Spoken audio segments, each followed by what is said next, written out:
আসসালামু আলাইকুম ভিউয়ার্স। বাংলাদেশের সর্বশেষ আপডেট সংবাদে আপনাদের স্বাগত। গঠিত হয়েছে অন্তর্বর্তীকালীন সরকার। দেশের জনগণ কি এই সরকার নিয়ে সন্তুষ্ট? দর্শক, জানিয়ে দেব হাতে থাকা সর্বশেষ আপডেট বাংলা সংবাদ। প্রথমে এই সংবাদ শিরোনাম। প্রধান উপদেষ্টার সঙ্গে বৈঠকে সচিবরা। এরপর জানিয়ে দিব 10 বছরে ন্যায় বিচার হয়নি, আমরা এখন ধ্বংসস্তূপের উপর দাঁড়িয়ে, বলেছেন প্রধান বিচারপতি। এদিকে পাল্টা অভ্যুত্থান নিয়ে আওয়ামী লীগকে যে হুঁশিয়ারি দিলেন স্বরাষ্ট্র উপদেষ্টা। এরপর জানিয়ে দিব বিকেলে প্রধান উপদেষ্টার সঙ্গে বিএনপির বৈঠক। আরও জানিয়ে দিব ছাত্র রাজনীতি নিয়ে আসিফ মাহমুদের নতুন বার্তা। সর্বশেষ জানিয়ে দিব সন্ধ্যার মধ্যে 7 অঞ্চলে ঝড় বৃষ্টির আভাস। এতক্ষণ শুনছিলেন সংবাদ শিরোনাম, এবারে বিস্তারিত। তবে অনুরোধ থাকবে ভিডিওটিতে একটি লাইক করবেন এবং কমেন্ট করে জানিয়ে দিবেন কোন জেলা থেকে আপনি আমাদের এই ভিডিওটি দেখছেন। প্রধান উপদেষ্টার সঙ্গে বৈঠকে সচিবরা।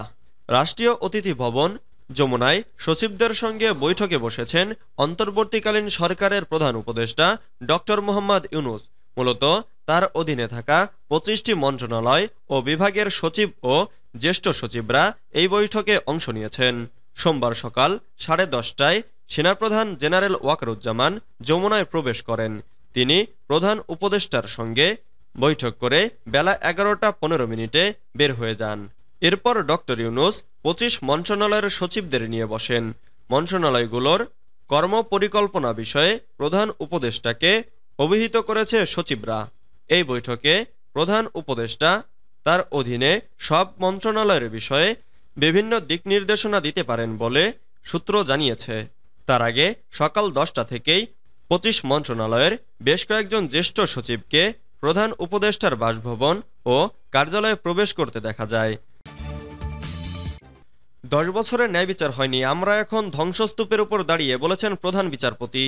10 বছরে ন্যায় বিচার হয়নি, আমরা এখন ধ্বংসস্তূপের উপরে দাঁড়িয়ে আছি বলে মন্তব্য করেছেন নবনিযুক্ত প্রধান বিচারপতি সৈয়দ রেফাত আহমেদ। সোমবার আপিল বিভাগে অ্যাটর্নি জেনারেল কার্যালয় ও সুপ্রিম কোর্ট বারের পক্ষ থেকে সংবর্ধনার জবাবে প্রধান বিচারপতি এসব কথা বলেন। প্রধান বিচারপতি হুঁশিয়ারি উচ্চারণ করে বলেন, এখন থেকে কোনো ধরনের অন্যায় হলে কঠোর ব্যবস্থা নেওয়া হবে। ছাত্র জনতার সীমাহীন আত্মত্যাগের মাধ্যমে যে বিজয় এসেছে তার প্রতি সম্মান রেখে আমি সততার সঙ্গে দায়িত্ব পালন করব। সৈয়দ রেফাত আহমেদ বলেন, নিম্ন আদালতের বিচারকদের ভয়ভীতির ঊর্ধ্বে উঠে কাজ করতে হবে। যারা গুম-খুনের শিকার হয়েছে তারা ন্যায় বিচারের জন্য তাকিয়ে আছে। এ সময় বৈষম্য বিরোধী ছাত্র আন্দোলনে নিহতদের স্মরণে আপিল বিভাগে 1 মিনিট নীরবতা পালন করা হয়। এর আগে সকাল 7টায় সাভারের জাতীয় স্মৃতিসৌধে পুষ্পস্তবক অর্পণ করে মহান মুক্তিযুদ্ধের বীর শহীদদের প্রতি শ্রদ্ধা নিবেদন করেন নবনিযুক্ত প্রধান বিচারপতি সৈয়দ রেফাত আহমেদ। পরে সাভার থেকে সকাল 8:50 জাতীয় শহীদ মিনারে পৌঁছান। এরপর পুষ্পস্তবক অর্পণ করে 1952 সালের ভাষা আন্দোলনের শহীদদের প্রতি গভীর শ্রদ্ধা নিবেদন করেন। একই সঙ্গে জাতীয় শহীদ মিনারে বৈষম্য বিরোধী ছাত্র আন্দোলনে নিহতদের প্রতি পুষ্পস্তবক অর্পণ করে শ্রদ্ধা নিবেদন করেন প্রধান বিচারপতি। পাল্টা অভ্যুত্থান নিয়ে আওয়ামী লীগকে যে হুঁশিয়ারি দিলেন স্বরাষ্ট্র উপদেষ্টা। বৈষম্য বিরোধী ছাত্র আন্দোলনের জেরে গণঅভ্যুত্থানের মুখে গত 5 আগস্ট পতন ঘটে আওয়ামী লীগ সরকারের। ওই দিন প্রধানমন্ত্রীর পদ থেকে পদত্যাগ করে দেশ থেকে পালিয়ে যান আওয়ামী লীগ সভানেত্রী শেখ হাসিনা। এবার পাল্টা অভ্যুত্থান নিয়ে আওয়ামী লীগের প্রতি হুঁশিয়ারি উচ্চারণ করলেন স্বরাষ্ট্র উপদেষ্টা brigadier general M Sakhawat Hossain. ক্ষমতাচ্যুতরা আবার বিভিন্ন জায়গায় গঠিত হওয়ার চেষ্টা করছে এমন প্রশ্নের জবাবে তিনি বলেছেন, এমন কিছু করবেন না যাতে আপনাদের জীবন বিপন্ন হয়, কারণ এদেশের জনগণ এখনও আপনাদের গ্রহণ করতে আসেনি। সোমবার সকালে ঢাকা সেনানিবাসে সম্মিলিত সামরিক হাসপাতালে আহত আনসার সদস্যদের দেখতে গিয়ে সাংবাদিকদের এসব কথা বলেন স্বরাষ্ট্র উপদেষ্টা।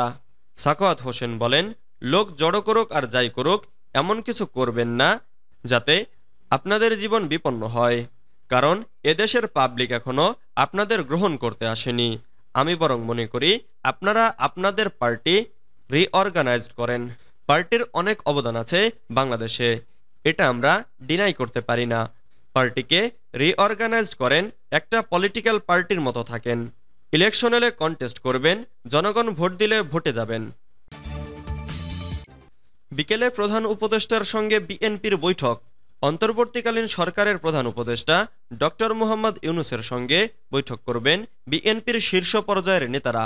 সোমবার 12ই আগস্ট বিকাল 4টায় প্রধান উপদেষ্টার বাসভবনে এই বৈঠক হবে।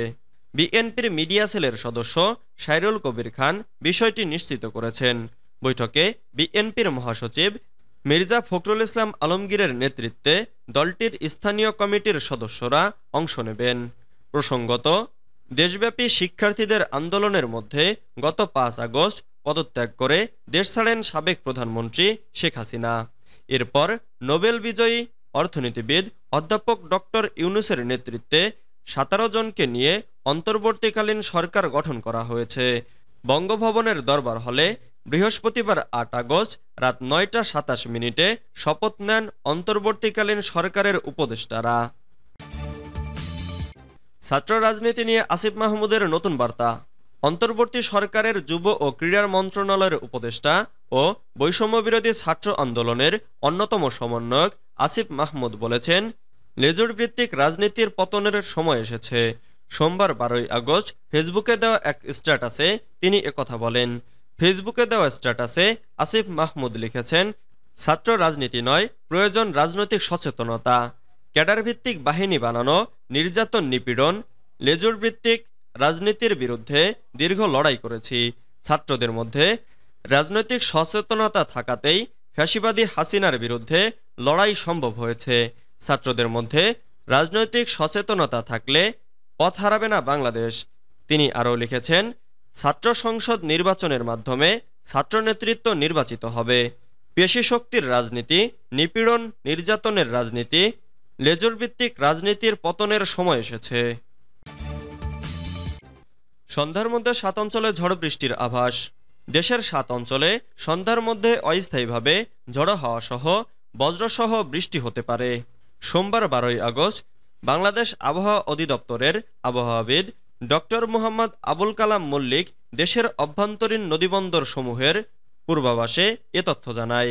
আবহাওয়া অফিস জানায়, বরিশাল, পটুয়াখালী, নোয়াখালী, কুমিল্লা, চট্টগ্রাম, সিলেট এবং ময়মনসিংহ অঞ্চলসমূহের ওপর দিয়ে দক্ষিণ অথবা দক্ষিণ পূর্ব দিক থেকে ঘন্টায় 45 থেকে 60 কিলোমিটার বেগে বৃষ্টি অথবা বজ্রসহ বৃষ্টি হতে পারে। এসব এলাকার নদীবন্দর সমূহকে 1 নম্বর সতর্ক সংকেত দেখাতে বলা হয়েছে।